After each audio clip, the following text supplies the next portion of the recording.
గిదిట్లుంటే కులగణన సంగతి ఇట్లా పెడదాం, కళ్యాణ లక్ష్మి షాదీ ముబారక్ కేసీఆర్ అట్లా పెడదాం, కాళేశ్వరం కథ అట్లా పెడదాం. ఇక చూడురా 6 లక్షల ఎకరాల అటవీ భూములు ఎటుపోయినాయి. కథ 6 లక్షల ఎకరాల అటవీ భూములు ఎటుపోయినాయి. ధరణి పోర్టల్లో లెక్కాపత్రం లేదు, గుర్తించిన ధరణి కమిటీ. ధరణి ఏమన్నాడు? ధరణి అద్భుతమైన ధరణి తీసుకొస్తే బంగాళాఖాతంలో ఎత్తారట. ఏందిరాని అద్భుతమైన కమ్మ మర్రేస్తే అటవీ భూములు, అడవి ఎంతుండే మన తాన? అడవి దాదాపు 53 లక్షల ఎకరాల అడవి ఉండే మన తాన. తెలంగాణ రాష్ట్రంలో 53 లక్షల ఎకరాల అడవి ఉంది. ఎప్పుడు? ధరణి రాకముందుకు. ధరణి వచ్చినాక ఎంత అయింది? దొరికిన అడవి 47 లక్షల ఎకరాలకు వచ్చేసింది అడవి. ఈ 6 లక్షల ఎకరాలు ఎటుపోయినాయి? ఈ 6 లక్షల ఎకరాల భూములు ఎక్కడ పోయినాయి? ధరణి తెచ్చిన తర్వాత కొట్టేసిర్రు ఈ భూములన్నీ. నర్సాపూర్ అడవిలోనే కొన్ని వేల ఎకరాలు హరీష్ రావు చేతుల్లోకి పోయింది. అడవినే అక్కడ ఎలక్షన్ జరుగుతుంటే ఇక్కడ కథగా పెట్టిండు ఆయన. ఓవైపు కేసీఆర్ అడవులు పెంచాలే, కోతులు వాపసు, అడవులు పెంచలే, ఖతం చేసిరు అడవులను. అది ధరణి తీసుకొచ్చింది దేనికోసం అంటే కంప్లీట్ గా మీకు ఒక కబ్జా పెట్టి రిజిస్ట్రేషన్ చేసుకున్నారు. అవి దొంగ రిజిస్ట్రేషన్. ఈ ధరణి కథ ఏందో చెప్తా. ధరణి రాకముందుకు ధరణి అంటే ఏంటంటే భూమి అన్నట్టు. ధరణి అంతే. అవని అన్న, ధరణి, ధరిత్రి అని భూమి అన్నట్టు దాని పర్యాయ పదాలు. రైట్గా ఇక్కడ ధరణిని తీసుకొచ్చి ఏం చేసి, అంతకుముందుకు ఏం జరిగింది? కేసీఆర్ కంటే ముందు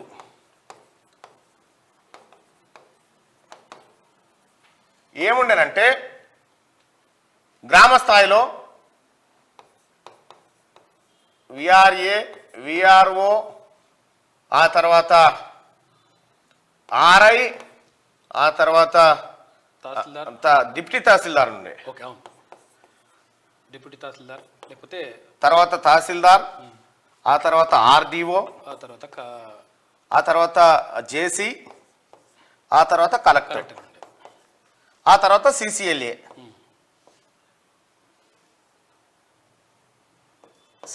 ఇవి ఉండేటి. అయితే మీకు ఎప్పుడైనా భూమి సమస్యలు వచ్చినప్పుడు ఇగో ఇక్కడ ఇక్కడ ఇక్కడ ఇక్కడ ఇక్కడ ఇక్కడ ఇక్కడ ఇక్కడ ఇక్కడ ఇక్కడ లేకపోతే హైకోర్టు దాకా కూడా పోవచ్చు. ఈ వ్యవస్థ ఉండేది. ఇక్కడ ఎక్కడో చోట పరిష్కారం అయ్యేది మీ భూమి సమస్య. కానీ ఈ తెలంగాణ రాష్ట్రంలో ఉన్నటువంటి భూములు ఎక్కడ పోవాలి? కేసీఆర్ ఈ ప్రజల భూములు, ఈ లక్షలాది సంపద కొట్టేయాలంటే ఏం చేయాలంటే ఇగో ఇదంతా తీసేసిండా ఏడికి, ఇగో జేసీ దాకా అందరినీ మీరెందుకు పనికిరారు, మీరు భూమి రికార్డులా లేలు పెట్టొద్దని ఒక్క కలెక్టర్ కు మాత్రమే అధికారాలు ఇచ్చిండు. కలెక్టర్ ఊర్లో పోయి చూస్తాడా? కలెక్టర్ కు అధికారాలు ఇచ్చి ఏం చేసిండు? ఈ ధరణి తాళం చేయి కలెక్టర్ చేతికి ఇచ్చి ఏ భూమి ఎవరికి మార్చాలి, ఏ భూమి ఎక్కడ పెట్టాలి అని చెప్పడం కోసం ఈ కలెక్టర్ దగ్గర తాళం చేయిస్తే ఈ కలెక్టర్ కాడ ఎవరిని పెట్టిండు? మళ్ళా ఈ బిహారీ ముఠా ఏదైతే ఉందో ఈ ముఠా దాని కింద ఉన్నటువంటి కొంతమంది చెంచాగాళ్లతోటి ఈ కలెక్టర్ వ్యవస్థను ఏర్పాటు చేసి ఇక్కడ ఉన్నటువంటి అమయ్ కుమారు, నవీన్ మిట్టల్ ఇట్లా చాలా మంది ఏం చేసిరంటే ఈ కలెక్టర్లు అంతా కలిసి కేసీఆర్, కేటీఆర్ ఇవ్వని చెప్తే వారి తాళం తీయాలి, అందులో ఈయన భూమి వానికి చేయాలి, వాని భూమి వీనికి చేయాలి. ఇగో ఇట్లా మొత్తం లక్షలాది ఎకరాల సంపద కొట్టేసిర్రు. ఇగో ఈ ధరణి చేయంగానే మొత్తం 54 లక్షల ఎకరాల అటవీ భూమి 47 లక్షల ఎకరాలకు వచ్చింది. 53 లక్షల ఎకరాల అటవీ భూమి 47 లక్షల ఎకరాలకు వచ్చింది. అంటే ఈ 6 లక్షల ఎకరాల భూమి ఎటుపోయింది?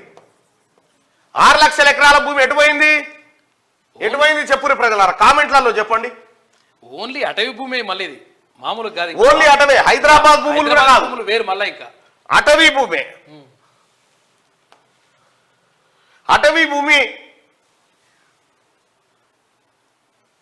రేవంత్ పాలనలో కూడా త్వరలో అనే పదం పదే పదే వింటున్నామంటున్నారు. మీకు ఇంకా ఒడ్లుగానే వీడియో అన్నట్టు బేట పెడుతురు, శ్రీకాంత్ పెడుతురు. కానీ 6 లక్షల ఎకరాల అటవీ భూమి, 6 లక్షల ఎకరాల అటవీ భూమి కేసీఆర్ అండ్ దొంగల ముఠా పాలైంది ఓన్లీ అటవీ భూమే. ఈ భూమి ఎటుపోయిందంటే అగో గది కథ.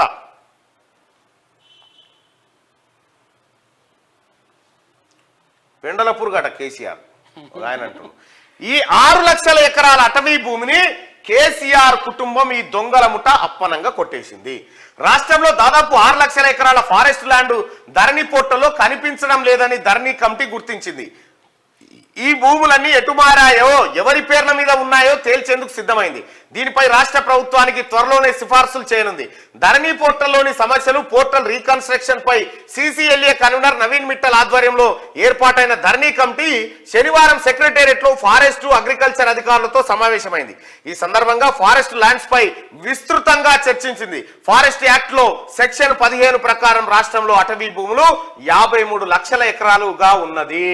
కేసీఆర్ కు తెలంగాణ రాష్ట్రాన్ని అప్పచెప్పేటప్పుడు 53 లక్షల ఎకరాల అడవి ఉండే. కేసీఆర్ రాష్ట్రాన్ని ఇచ్చిపెట్టేటప్పటికి రాష్ట్రంలో ఉన్న అడవులు 47 లక్షల ఎకరాలకు పడిపోయినాయి. అంటే 6 లక్షల ఎకరాల భూమి మాయం.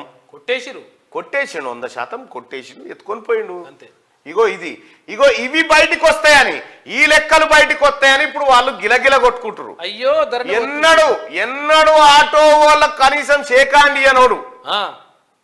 ఆటో డ్రైవర్ అన్న హలో ఇస్తేనే కడ్షిప్ తో చేయి దూడ్చుకునే కేటీ రామారావు నిన్న ఆటో ఎక్కి ఇక నన్ను చూడు నా అందం చూడు అన్నట్టుగా ఆటో వాళ్ళ జీవితాలను నాశనం చేసిందే కేటీ రామారావు. మొత్తం వాళ్ళ జీవితాలతో ఆడుకున్నావు. వాళ్లకు ఈడంగిచ్చి ఆడంగా గుంజుకొని పోయిండు.